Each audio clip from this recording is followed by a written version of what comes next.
believe Buffalo is going to win it, folks. Kick your heels up and shout. We've seen why the Buffalo Bills are en route to the playoffs. Come on now, the Bills are making it happen now. Stand up now, come on and shout. Buffalo Bills go undefeated. And we're going to the Super Bowl. Yeah. Now, baby, come on, come on. No one Come on circles the and wagon shout. like the Buffalo Bills. Yeah.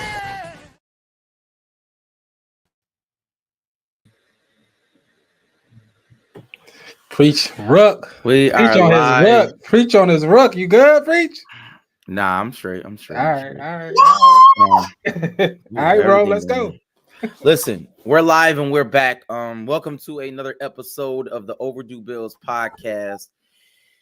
You know, I think we got a lot to talk about because I got a lot of things to say, a lot of things to get off my chest. But shout out to y'all guys here today. Matt, how you doing today, man? Doing good, man. I'm doing good. Happy to be here podding off a nice Bills win, little Victory Tuesday. How you guys doing? Rad, you all right? I'm doing great. You know what I mean? It's interesting being around, this season. I'll be Bills fans and people I work with. They know I do a podcast, so they come talk to me about the Bills. It's funny because like when we lose or when it's shaky, people can't wait to talk. But when it was win, it's kind of like, it's kind of like, yeah, all right, next week. It's like I don't know, not all Bills fans. Some Bills fans wait till something go wrong to start, complaining and stuff. But when everything seems like it's going good, it's week is normal, business as usual. So it is what it is. Shout out to all the Bills fans. Shout out to a good Bills win. I'm happy about it. And let's talk. I'm ready. Oh my goodness. Okay. Listen. Shout out to Buffalo fan base. We appreciate the collab with them. And Matt, if you can be so kind, let the people know about our presenting sponsor. Yes, sir. This episode and every other episode this season is brought to you by the good folks at AOG Cigar Lounge. AOG Cigar Lounge, located at 3495 Delaware Avenue, is the premier cigar lounge in Western New York. AOG has a huge selection of your favorite cigars and drinks to pair with them. Stop in there today. They have, great bucket specials, flight specials for all kinds of whiskeys and bourbons, and the best cigars that you can get. And then the lounge is a welcoming atmosphere for any level of cigar smoker. So if you're, a first timer to a veteran, it's a great spot to go to. Definitely check it out. Catch a game, catch up with friends, get some work done. AOG Cigar Lounge, stop in there today. Shout out to AOG Cigar Lounge. Definitely appreciate them. And I want you to do this. I want you to like, share, rate, and review, subscribe, do all those amazing things to get the podcast out. We definitely want you to go to our YouTube page and subscribe to that. Want to boost our numbers on that. And Max. We're trying to get to 500 by the end of the season. 500. Yes, trying to get to 500 subscribers. So please, if you can, do that. So let's start this show with the quick question of the day. And I'm just gonna ask this. I've been seeing it, a lot of things on a lot of platforms, and I want to get your opinion on it. Who is the best team in the AFC? I'm just gonna ask that question. Who's the best team in the AFC? And if you're in the chat, you can answer. Who's the best team in the AFC? So yeah, I think right now I was, the winner of this game to me is the best team, and I think we are right now. And it sounds homer. I know I talked about it last week. We'll see how Indy does when they play against a semi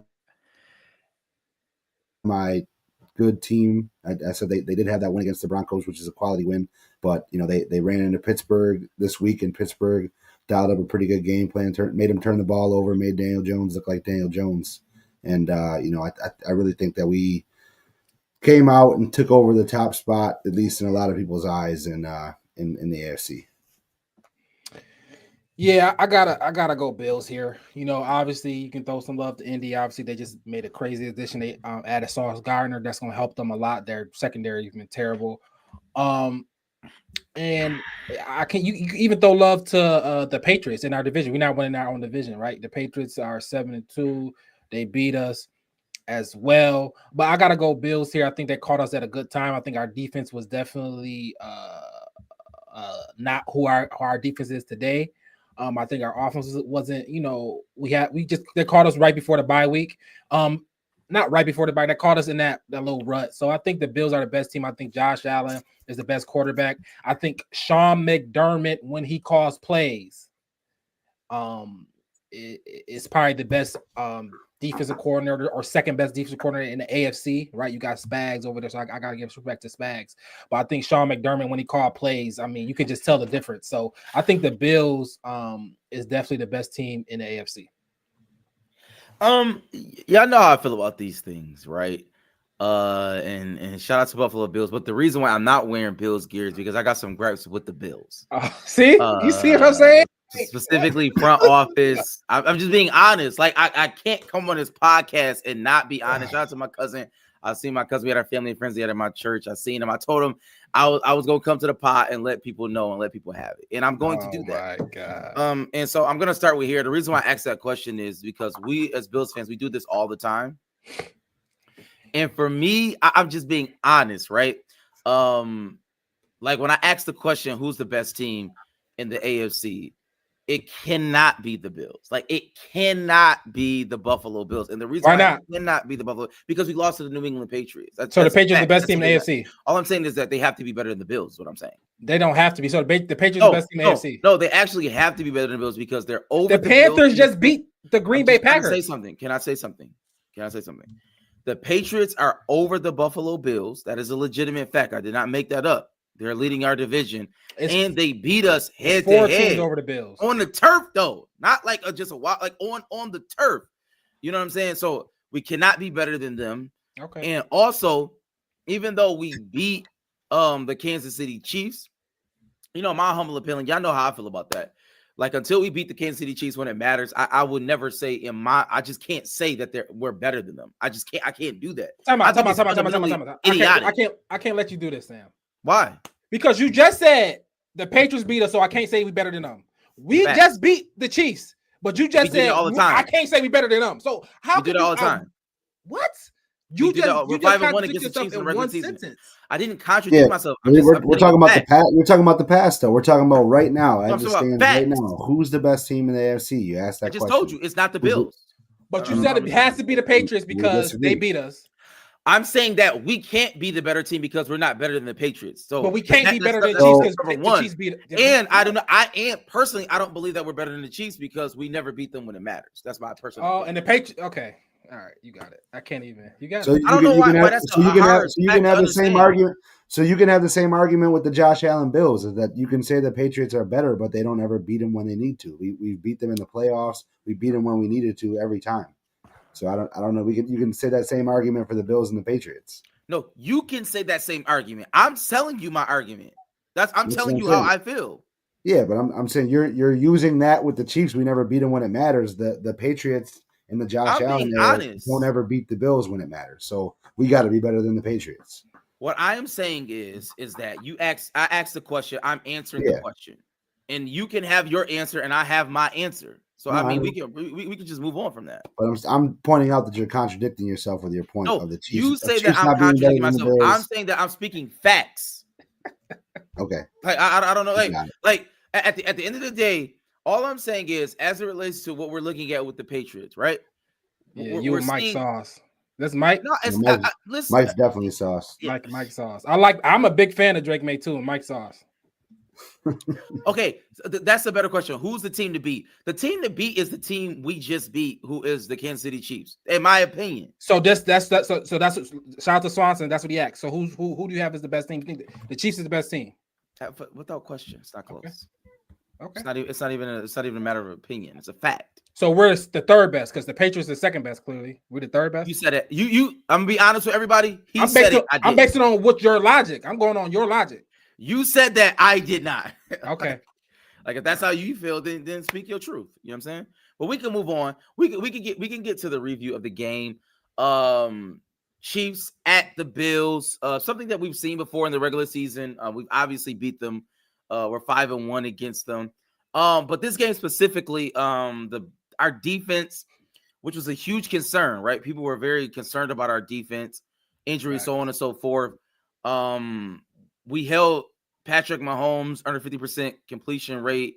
Had a pretty good game. First time ever, which is a big thing, no doubt. Okay. First time ever, which is a big thing. And so I'm gonna ask the guys, as it relates to the game, what are some things that you think that we could take away from the game? 2 things that you say that, okay, let's take these things away. Matt, you got well, for me, taken away from me is I think we got to what we wanted. I know Mike talked about it. That everybody, we showed that we kind of got away from the everybody eats. Yeah, the box score looks like everybody was eating, but you could tell early and often that the ball was going to Cook, Kincaid, and Shakir. They got those guys involved. They set the tone with them right out of the gate. Sorry about that. They got those guys right out of the gate, and they got it rolling with them. So I think I could take away – I would like to take that going forward, give it to our best guys, let them make plays, and we did that to start out the game, and that paid dividends for us right away. There you go. This is what I'm looking at. Someone said, Sean McDermott is the defensive coordinator for the rest of the time in Buffalo. He does not need to delegate play calling to anybody else. Okay, period. Sean McDermott has to call the plays. He has to be the play caller. He's a difference maker.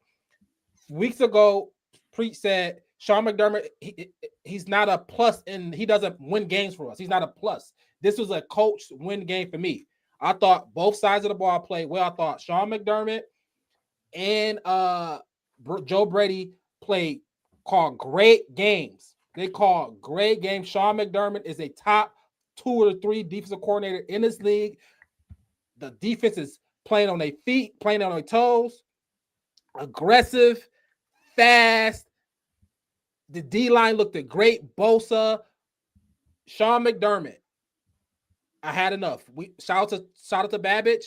You're cool. Nobody say the same. Like Andy Reid always got a defense offensive coordinator that never called plays over there. Maybe for certain drives they give it to him, but Andy Reid is the play caller. Sean McDermott, we need you calling plays. If you want to give Babbage a random third quarter drive, sure, do that. But Sean McDermott has to call plays. That's my one takeaway for sure. And it is what it is. We're a running team. One of the best quarterbacks in the NFL. And I'm not mad at that. I know as Bills fans, people don't like to hear that. People don't like to see that. It's not sexy. But James Cook is a top 3 back in the league. Give him the ball. We're a running team. I'm fine with that. And Josh Allen is great. Those 2 things, Josh's biggest compliment is the running game. It's not a wide receiver, and people don't like that. People want it to be a wide receiver, but it's the running game. And I'm great with that. I'm cool with that. I'm great with that. And I think this is going to carry us on. And I think this might be the year. This might be the year because I think that how dominant the running game is. All right. Let's get into it. Here's my issue with what you're saying, Rad. Sean McDermott is the head coach. Is that a correct answer? Correct. This is my problem. 4th and 17, Sean McDermott decides to call a timeout inexplicably. Nobody knows why he called the timeout, but he called the timeout, allowed the Chiefs to set up a play in order to get a 4th and 17 play. That is idiotic. That's terrible. That's awful. That is a fireable offense. What about the 1st and 10 timeout he called out? What about that one? Can I please that resulted in the field goal? What about that timeout that got the big boys in? What about that timeout? Talk about that one. All right. I just want to finish. All right. Talk about all the timeouts, not just that one. All right, finish. That was inexplicable. Okay. That's unacceptable as a head coach. And that's one of my main gripes with Sean McDermott is that he can't do 2 things at once. And that's the problem. I pay you to do 2 things at once. If you're a head coach, you got to wear multiple hats.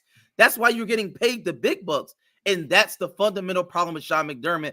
That's why I said, even at the game, when I was at the game, I looked at my cousin, I said, listen, he probably needs to be fired. I've been saying this for a while, and there's going to be looking at me like, oh my God, he could do this, he could do that. But there are a lot of people who can do a lot of things, but they also could be fired as well. And he's one of them. I'm just saying, like, But honest. How would Andy Reid was fired for the Eagles. It just happens. Things happen. Sometimes that needs to happen. And Matt, I'm not done. If you can honestly look at the defense, and when we started the game, Jordan Poyer was on the field. That is a fireable offense. He is the absolute worst player in the history of football at this time in his career. It makes no sense that he's on the field. That's like putting me on the field. He's slow. He's not agile. He cannot run. He can't think for himself. Sam, he don't sign players. Sam, what are you talking about? Now I gotta talking about. I am not done. I am not done.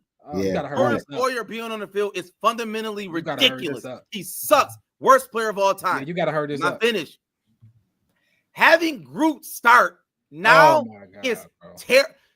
Listen, Gregory Rousseau is the worst defensive end in the history of football, and that is a legitimate fact. That is a legitimate fact. He's tall for nothing. He's not agile. He doesn't do anything good. There's not one thing that Gregory Rousseau does good. When he tackles people, you know who he reminds me of? Terrell Edmonds. Every time he tackles somebody, it's going the other way. Tremaine. This is my legitimate problem. Tremaine Edmonds. Terrell Edmonds is a little bit better. I'm glad you said that, because he ain't that. Groot is terrible. And the fact that he's on the field is legitimate. It's just mind-boggling. I'm just asking myself this question. What are you looking at? What are you looking at? That's all I'm asking. What are you looking at? So let's address a couple of those things. He's tweaking. All right, so the timeout that he called on 4th and 17, we had a guy running offsides, so that would give them a 4th and 12. It was the beginning of the fourth quarter, so it was a moot point at that point. It's not like he called it at the end of the half or at the end of the fourth quarter to let them get an extra playoff. You're telling me. I don't know.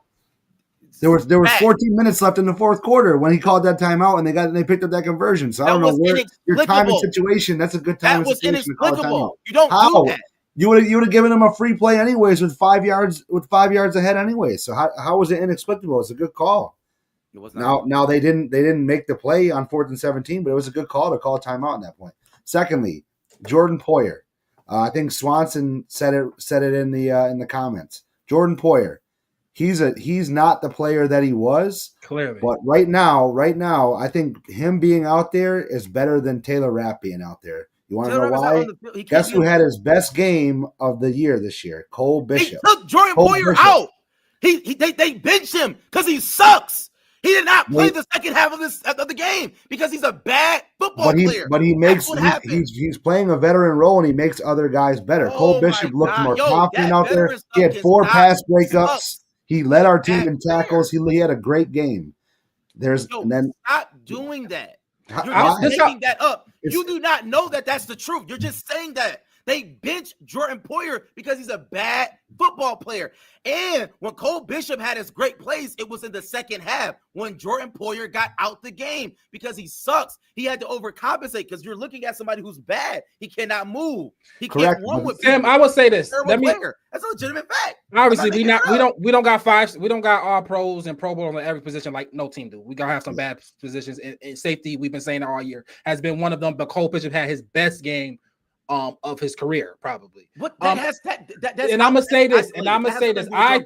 I just totally agree with your take on Sean McDermott. I'm gonna go as far as I think this was his best coach game of his career. Like legit. He came out there, the timeout on first and goal. He called a timeout, held him to a field goal. Like he was in his bag, yo.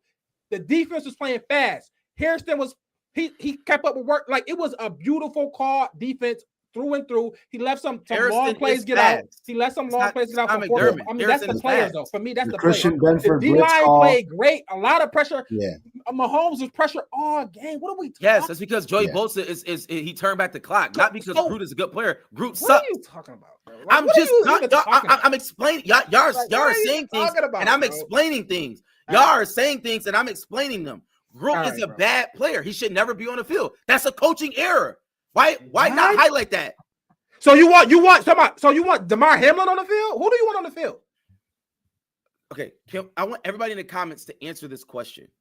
Is Gregory Rousseau one of the worst players we have on our he's team? not. Yes or no? Yeah. Why do y'all think that? Why do y'all think he's not the He's worst? not. That's my question. But what does he do that's good? Because he makes tackles, he creates pressures. Does not make tackles. tackles. He had a half sack, I think.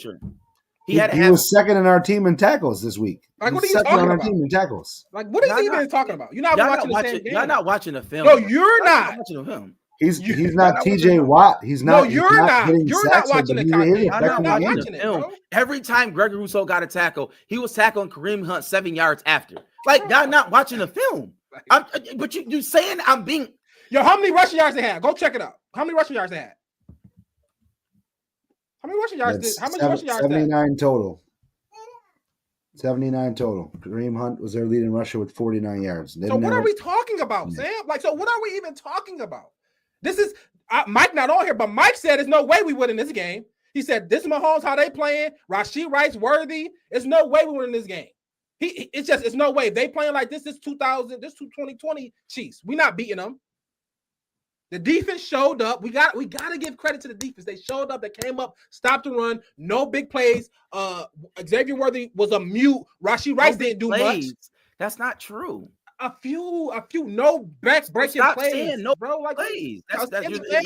We held them to 21 points. The lowest of the year for the Chiefs. Oh my God. What are we talking about? This is a great game. This is nothing you could come out talk about, especially the defense. There's nothing you can say about the defense after this game that was bad. I can. Yes, I can. Individual players wasn't great, but this defense played a great game. It just played a great game to me. Stop telling that me that is the best quarterback on our other side with the best coach, right? That's the all-time greatest. That's right. That's what you say. They're the best team in the NFL. So the Chiefs.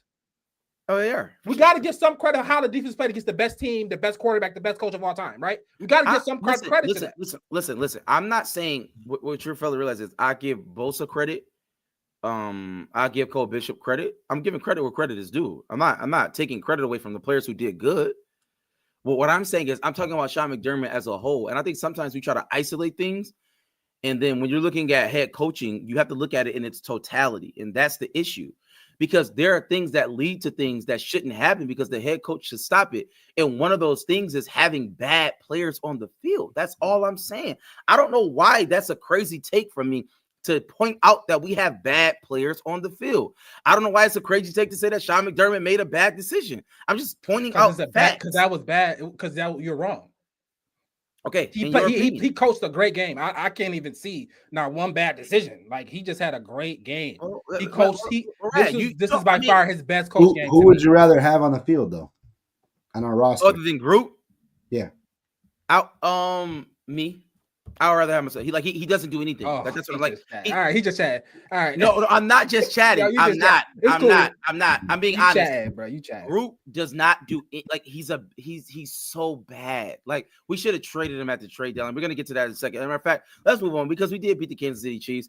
And honestly, it's a moot point of a game. It somehow got worse as a team. We're a worse team now. After beating the Chiefs, being honest, crazy enough. Well, maybe if we had that, maybe if we felt that way in previous years, we'd have beat them in the playoffs.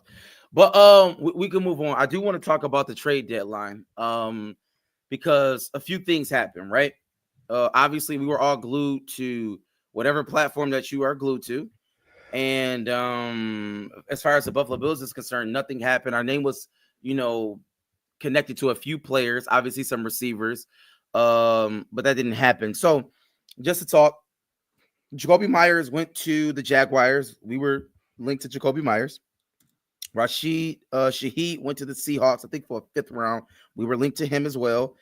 Sauce went to the Colts, which was a blockbuster trade. I don't think that was in our cards.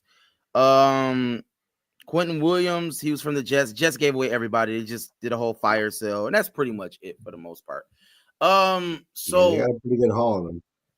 Yeah, they did have a pretty good haul. They got 3 first rounds and then some second. They got mad picks for them players. Rounds, and I think one of the biggest things that people have been talking about as it relates to the Bills is concerned, it's our payroll and our cap and how that did not work. And this is my issue. I think certain things lead to things and we don't want to talk about that. And that is an indictment on Brandon Beane and Sean McDermott because we gave Gregory Rousseau a big contract, and we just shouldn't have did that. He's not a good player. I've been saying that. I've said that multiple times on this platform. He gets garbage sacks. He doesn't really do anything outstanding. He doesn't stand out as a player at all. I think he's probably, if it's 32 teams, he's probably the 31st, DN, in my opinion. But that was standing. So I'm asking Matt, I'm asking Rad, I'm asking everybody in the comments. Are we disappointed at the trade deadline? Are we disappointed? I started, man. I'm not disappointed. Obviously, was it?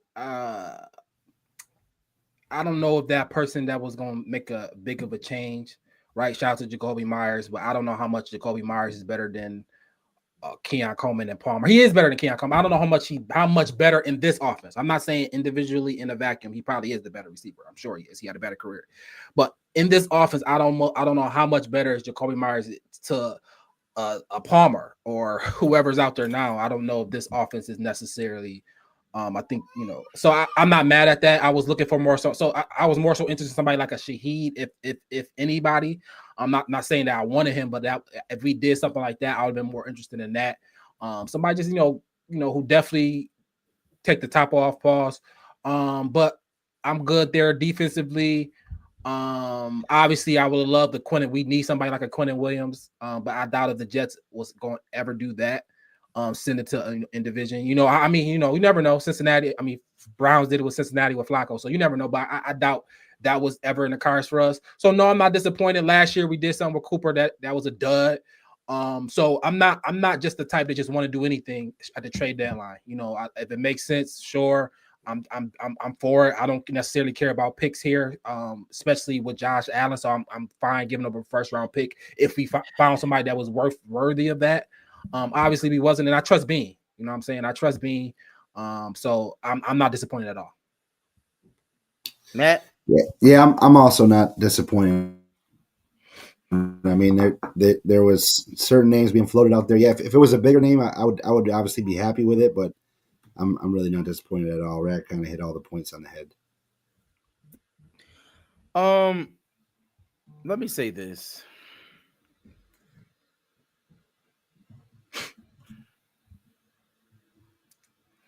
I think we have one of the worst receiving cores in football, right? Like, that's a fact. I'm not making that up. That's not engaging in hyperbole. I think we all agree that we have one of the worst receiving cores in history. Like, Elijah Moore's a bad player. Curtis Samuel's a bad player. Keon Coleman's a bad player. Khalil Shakir is an above average player, right? We can all agree on that. Dawson Knox is a bad player as it relates to pass catching.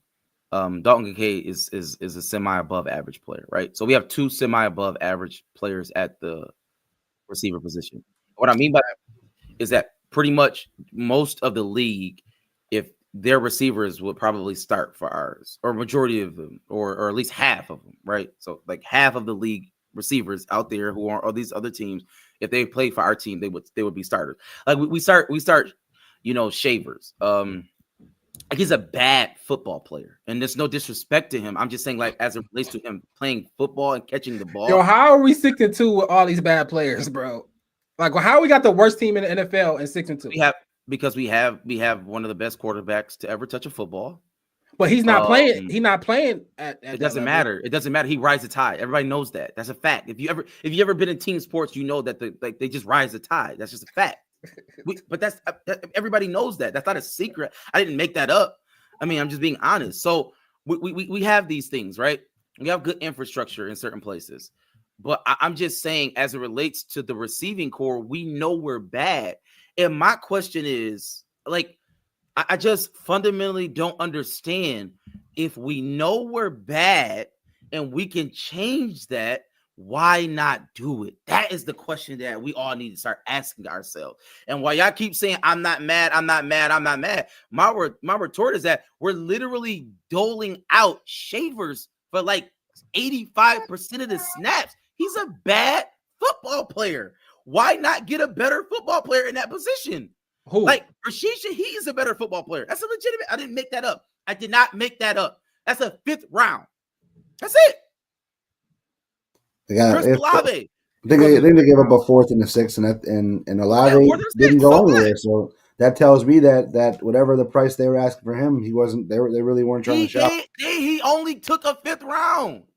I'm talking about Olave. I'm not talking. It was a 4th and a 6th. I thought for. Wait, time out. Okay. So we ask Shaheed tomorrow. We a better football team. Yes. How much better? I don't think so. No, not with our offense. Mike said it. We run the ball. We run with three tight ends majority of the game. My point is Jackson Haas, Dawson Knox, and Dalton Kincaid. They're in the game a lot. Here's what I'm saying. No, Tyrell Shavers, he literally has an 85%. You're taking out Khalil Shakir for Rashid Shaheed. Shavers has an 85% snap share. Nobody has an 85% snap share on our team. He might be one of the better run blockers in the receiving room. We run the ball a lot, Sam. What I'm saying is, if you substitute the players that we have for Shavers doesn't play enough for you to even be saying this, Sam. What are you even talking about? He does not play 85%. He comes in on obvious block and downs, but sometimes they switch it up and let him go off of receiver and go off for running plays. But he's coming in to block and then make some a crazy switch it up. Oh, they actually are passing right now. So what like Shavers don't play that much for you to care that much. One, Shakir gets the ball, Kincaid gets the ball, Cook gets the ball, and Josh Allen. Them are the guys. They're all above average, as you said, and we rocking with it. That's what it is, bro. Like that's what it is. It's that simple. Keon Coleman, 71% snap share. He's a bad football player. He should not be in the game. Now I would say that Keon Coleman is not an X. Keon Coleman should be used like a Rashee Rice, a big power slot, but that's not our offense. I mean, I'm not saying Keon Coleman's gonna be better. He's not good, offense, but he's not. But he's maybe not good, but he's also not. No, he's not. Maybe not good. Stop. We gotta. Stop. Stop. I would say that too. Why can't we stop doing that? We could.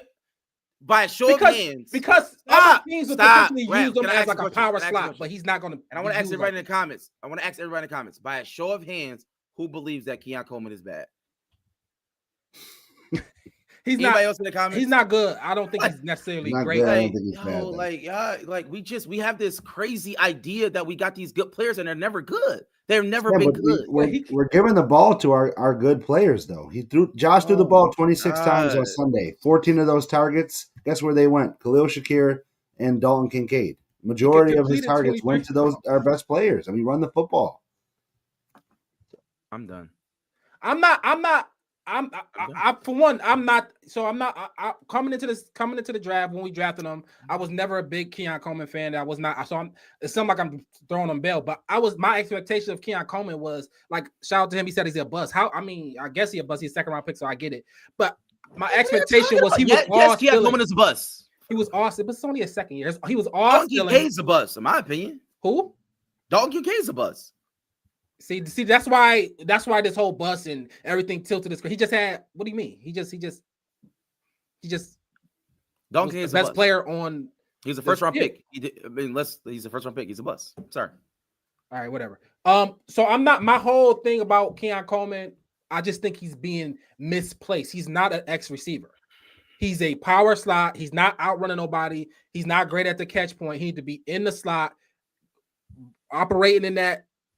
Where Rashee Rice and Kelsey operate in that quick, get the ball, turn around, and then make a play, then make somebody miss and do something like that. Having him outside, think he's going to catch a ball 20, 30 yards out of the field, it's just not it right now. It's just not the thing. Maybe he did that in college playing with lesser athletes, but right now I think he's a big power slot type of guy, and I think that's what he's going to excel at today. Now, maybe he'll continue to become an X. I don't know, but right now, hopefully Palmer come back healthy. I'd rather have Palmer out there. But that's how I feel about, Keon Coleman. But he still got time. Second year, he still got time. I mean, we were calling Epinesa a bust for his first 4 years here, and then he turned out to be a pretty decent. He's not a superstar, but he's still playing. He's playing well. We were ready to cut him every year on the 53 as a second round. As a pretty much our first round. Definitely a nice death piece. All right. We played the Miami Dolphins, and we're gonna beat the Miami Dolphins, right? They suck. They're a bad football team. I don't really think we have to, speak about what we need to do against the Miami Dolphins except show up. So Matt, if you want to talk about the contest, you can do it at this particular time. Yeah. So the contest this week we had AOG is giving away they gave away a $20 gift certificate to Art of Glass Smoke Shop. We didn't have anybody predict the correct score, so we went to the closest to Josh's passing yards. He had 273 passing yards, and the winner this week was Daryl Hahn. He was closest to Josh's passing yards, so congrats to you. We'll reach out to you and let you know how to go get your gift certificate. This week, Buffalo Bills against the Miami Dolphins. We're doing another contest. This week, the prize will be a 1-month membership to AOG Cigar Lounge. And when you go and redeem your 1-month membership, you will receive a bucket of beer of your choosing as well. So we're going to predict the score for the Buffalo Bills against the Miami Dolphins. We're going to, as tiebreakers, we're going to do Josh Allen's passing yards and James Cook's rushing yards. So you'll have until 12:45 on Sunday to get that in. So definitely get in to try to win. It's a great prize. A lot of people have won that prize this year, and man, they love every second of being in the lounge. So shout out to those guys for making that happen. Absolutely. Definitely shout out to AOG. We appreciate them.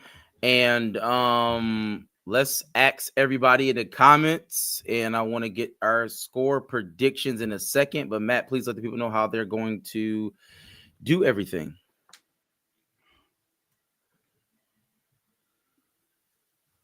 Again. So you're gonna get in. So you're gonna get in the contest. We're gonna post them on our socials. And like I said, you're gonna predict the score. Then as tiebreakers, you got Josh Allen's passing yards, James Cook's rushing yards.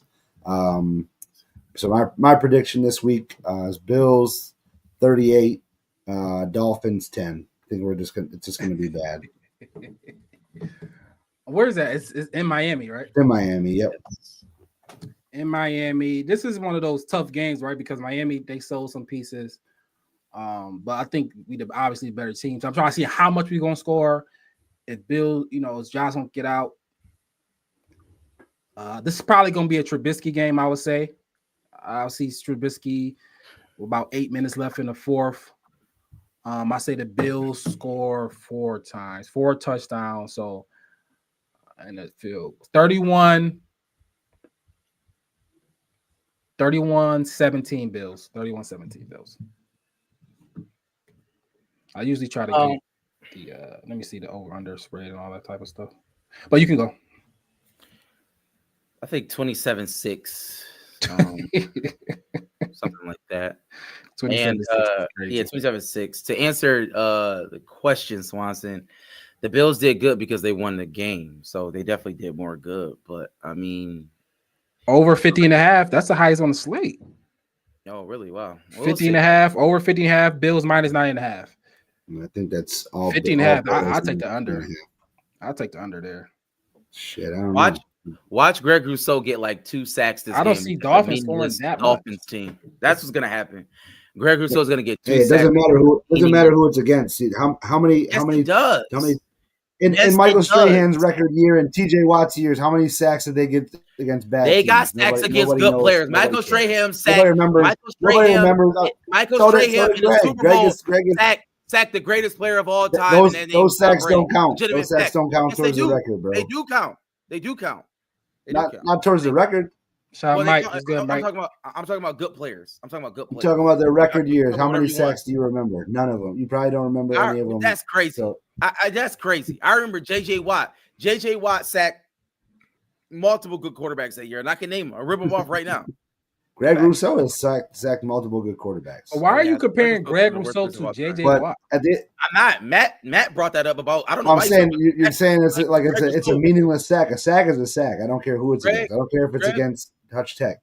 I don't. Greg Rousseau is they haven't won a game. Greg Rousseau is the 31st defensive end in the history of football right now in our league. But anyways, we can move on. Shout out to everybody in the comments. We appreciate you. Like, share, subscribe. Go to the YouTube right now. And subscribe to our YouTube page, trying to get to 500 subscribers. We appreciate each and every one of you, and y'all know how we end every show with a little bit of that. Hey. Let's go. Only Buffalo is gonna win it, folks. Kick your heels up and shout. Throw your hands up Buffalo Bills are en route to the playoffs. Come on now, the Bills are making it happen now. Stand up now, come on and shout. Buffalo Bills go undefeated. And we're going to the